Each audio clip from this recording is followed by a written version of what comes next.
Good morning, good evening, good afternoon. Welcome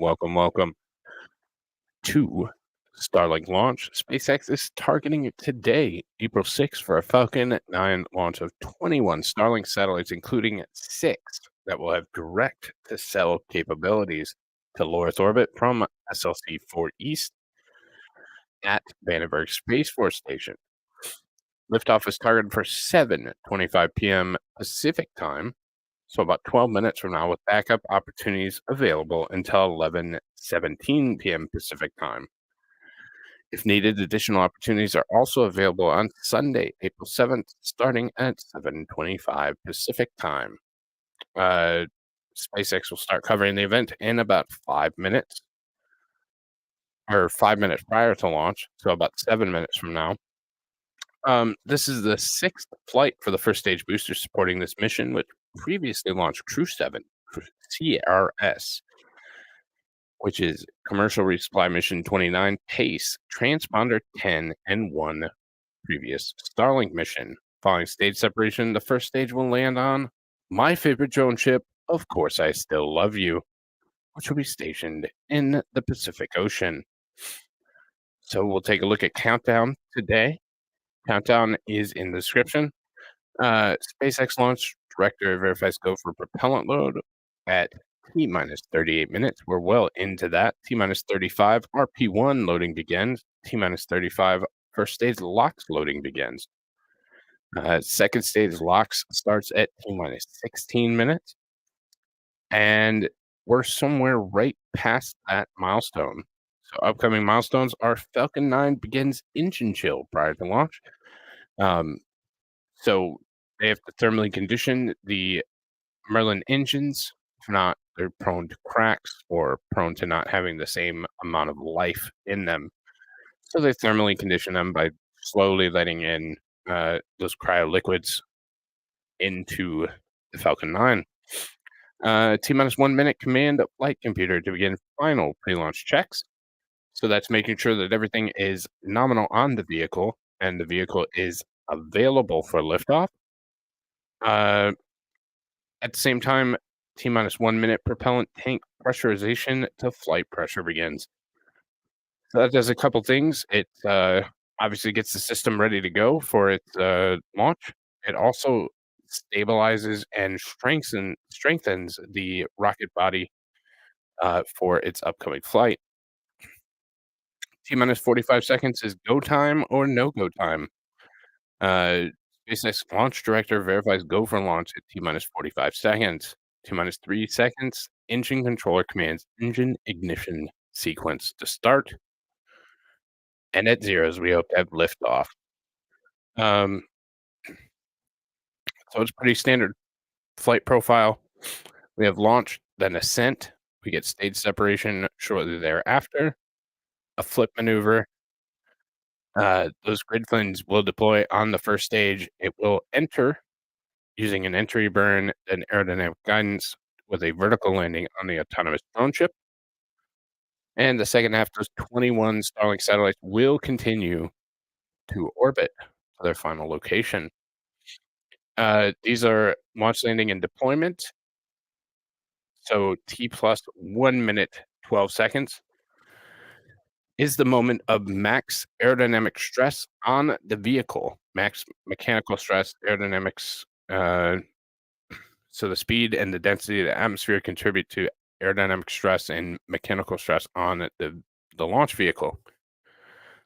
2 minutes and 30 seconds into flight, the first stage main engine cut off. The first stage has done its job and taken the payload high enough. 4 seconds after that, we get separation of the first and second stages. Then we go about 7 seconds to second engine start. Then we go 27 seconds later, and the fairing will split, deploy, and return to Earth. And then at T plus 6 minutes and 10 seconds, we have first stage entry burn.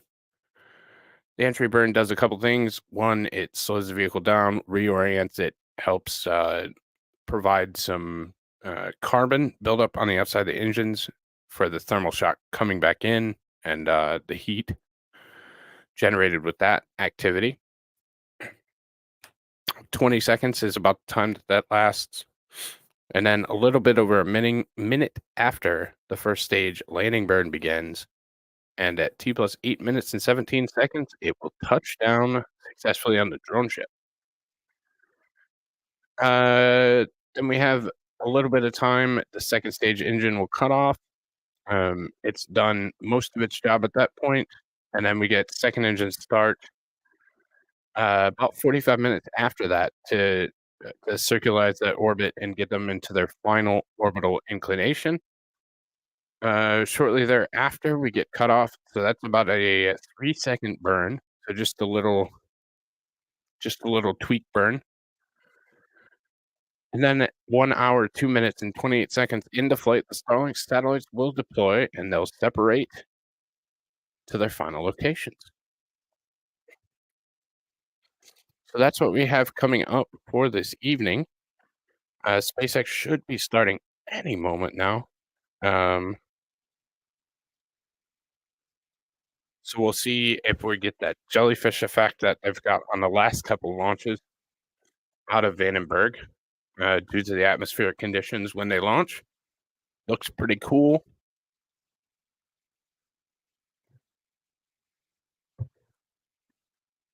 So we're just waiting on SpaceX to go live with their coverage. And looks like we have it now. So we'll head over there.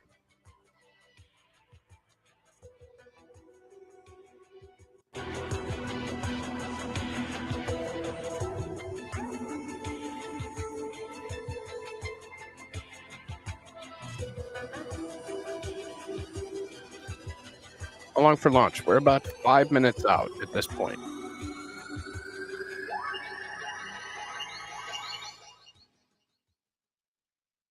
Nope, about 5 minutes. So there we go. 4 minutes and 49 seconds to launch. Exact.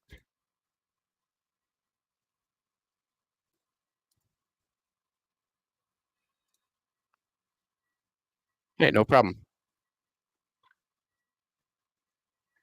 So SpaceX has 317 total launches under their belt. 275 of those they've landed successfully, and 248 rocket reflights.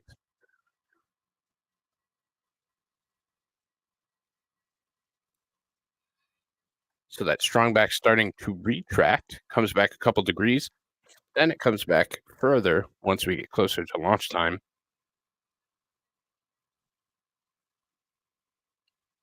And this is really kind of the doldrums. I mean, there are things going on, but you don't get to see a lot of them on the front side. But there are things happening with the rocket and different systems, different feedbacks, and that kind of thing. So.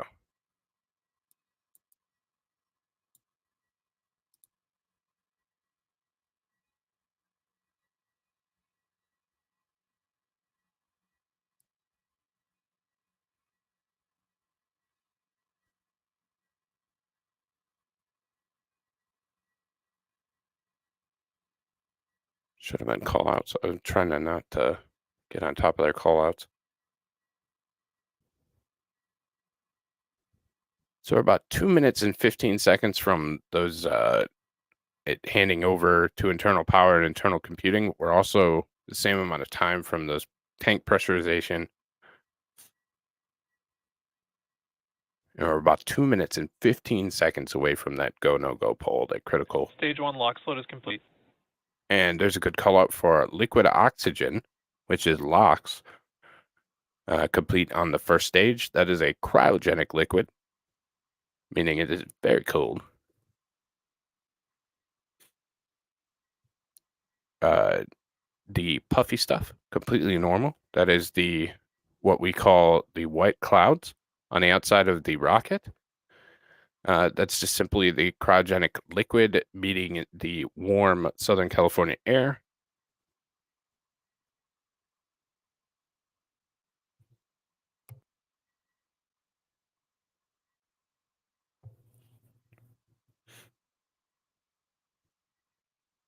We should very soon get a call out for that second stage LOX load.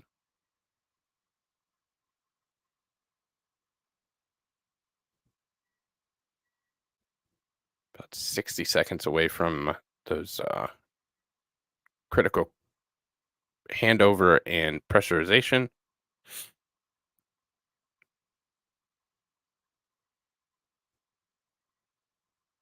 And about 60 seconds from the go for launch now.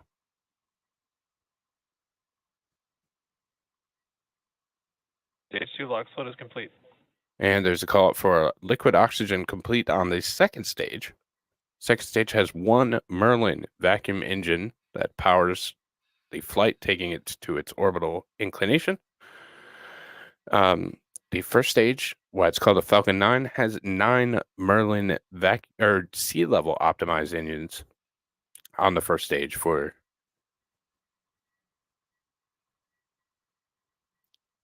so 1 vacuum on the second stage, 9 sea level on the first stage. Falcon 9 is in startup. So there's that 1 minute startup call out. Pressurization's beginning.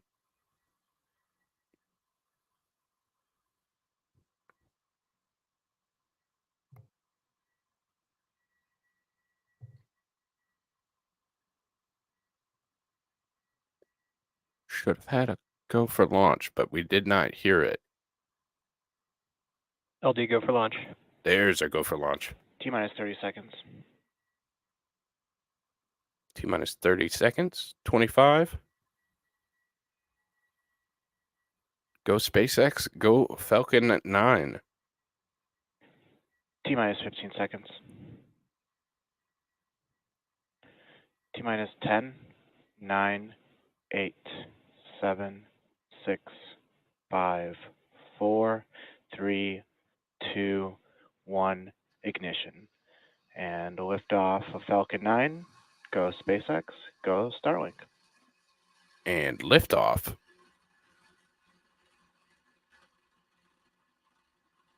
Vehicle is pitching downrange. Stage 1 propulsion is nominal.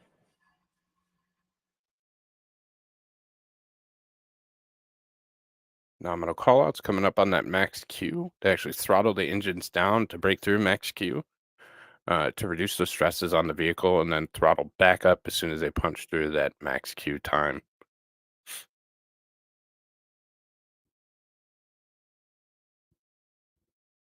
So full throttle until they get to max Q, throttle down. Nominal. As you can see in that lower left-hand corner, that is telemetry. The vehicle is supersonic, going over 1,000 kilometers per hour. Falcon 9 is supersonic. There we go. And about 9 kilometers in the air at this point.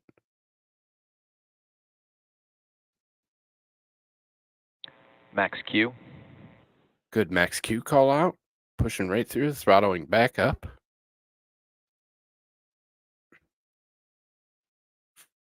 Now, as the atmosphere thins out, we should get the speed going up considerably faster. And the effects of gravity are a little bit less. So now we're up to 2,500 kilometers per hour.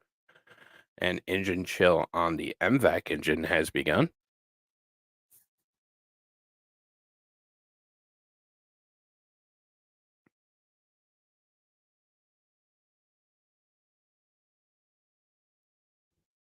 As we get higher and closer to the end of the first stage's Falcon 9 is following a nominal trajectory. first stage's job, you could tell because the plume's spreading out. It's because it's facing less resistance and less pressure inward. That's partially why the MVAC engine exists on the second stage, because it's far more optimal for the situation. So MECO in just a few seconds here, and all 9 of those first stage engines will cut off. Main engine cutoff. And now we'll see Stage separation. confirmed. There we go. Good sep. And back ignition. So now, just for orientation, the right side is going to be that second stage with the payload of the 21 Starlink satellites and the 1 MVAC engine. The left side is your first stage, all done with its job, returning to the work site. There are the grid fins that will steer the vehicle. Communicates autonomously with the drone ship that's parked in the Pacific Ocean. Fairing separation confirmed. And good fairing separation. Both vehicles are following nominal trajectories. And the fairings are floating back to Earth. The payload is now exposed to the vacuum of space.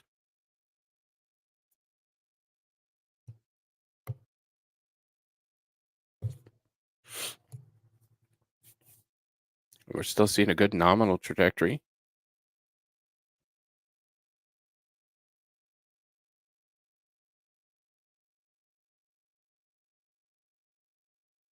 So we'll see the speed go down just a little bit as it's doing its flip maneuver.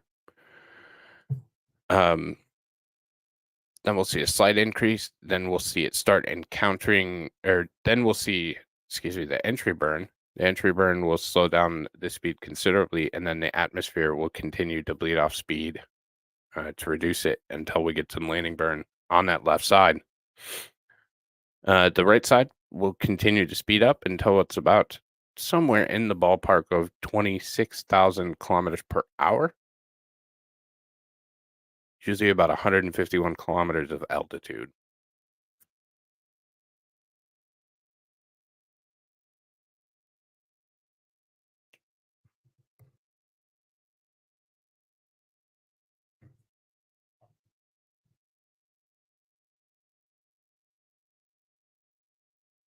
Beautiful views of the Earth on the right side and the sun off to the lower left. Now to the upper right because they flipped cameras.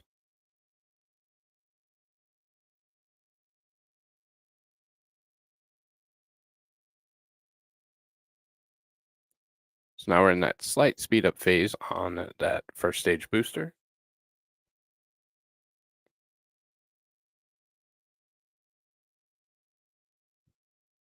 You'll know when it starts encountering the atmosphere, thicker parts of the atmosphere, because it will start slowing down just a touch.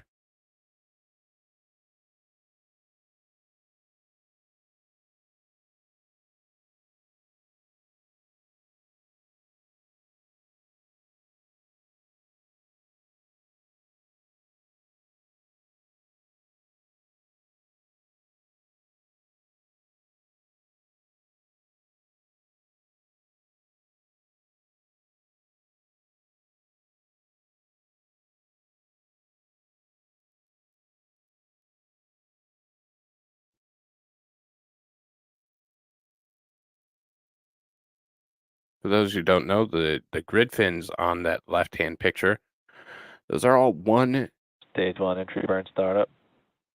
continuous piece of titanium that are machined out of a single piece of titanium, single billet.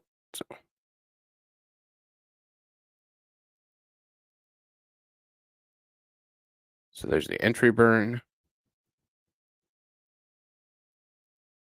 Stage 1 entry burn shutdown. And shutdown. Again, it will speed up just a little bit until it starts encountering the thicker part of the atmosphere. And you'll see that speed start to bleed off. And there's some of it. And now it's Both vehicles continue to follow nominal trajectories. Stage 1 FDS is saved. So now we'll continue to bleed off speed until it gets down for its landing burn. FTS safe. So FTS is the flight termination system. It is the oopsie button. So they can blow up the rocket if it was off course or unresponsive. It also can do so autonomously if it gets into some kind of trouble. Stage 2 FDS is saved. Stage 1 transonic. And stage 1 is transonic.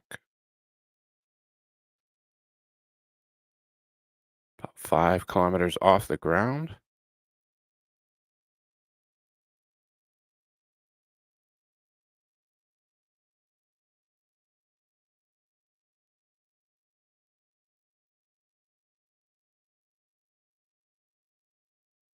Stage 1 landing burn. And we'll see those landing legs deploy in just a moment, and it will touch down on the drone ship. Stage 2 is in terminal guidance.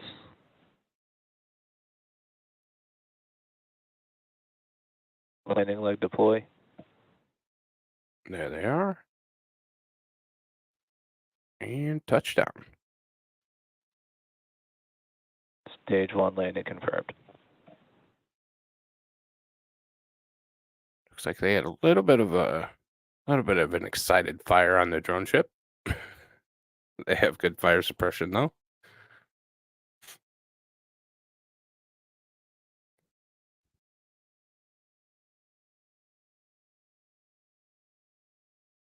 Looks like they settled at a little bit lower of an altitude today, so 138 kilometers, statute kilometers, and a final speed of 27,392. And that is going to be it for yet another SpaceX Starlink mission. Thank you for joining us. Thank you, SpaceX, and great job as always. Until next time, have a good night, everybody. Take care.